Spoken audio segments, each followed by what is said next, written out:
एक आदमी जिसने उजड़े हुए लोगों को सिर्फ सहारा नहीं दिया बल्कि पूरा शहर खड़ा कर दिया। ये कहानी है भाई प्रताप डायल दास की, जिसे आज भी गांधीधाम का निर्माता कहा जाता है। 14 अप्रैल 1908 सिंध, अब पाकिस्तान में जन्मे भाई प्रताप एक सफल बिजनेसमैन थे। लेकिन उनका सपना सिर्फ पैसा कमाना नहीं था। उनका सपना था समाज को आगे बढ़ाना।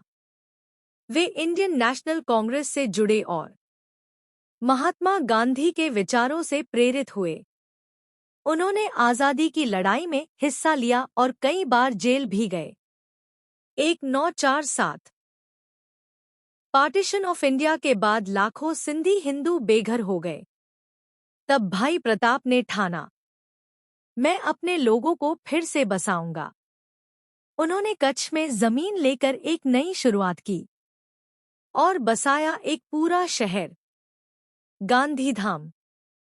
आदिपुर सिर्फ घर ही नहीं, उन्होंने वहां इंडस्ट्रीज, स्कूल्स, हॉस्पिटल सब बनवाए। उन्होंने कांडला पोर्ट के विकास में भी योगदान दिया। उनका विजन क्लियर था, लोगों को सिर्फ सहारा नहीं बल्कि खुद के पैरों पर खड़ा करना। आज भी भाई प्रताप डायल दास को आर्किटेक्ट ऑफ गांधीधाम कहा जाता है। उन्होंने साबित किया कि एक इंसान अगर ठान ले तो वह पूरी दुनिया बदल सकता है।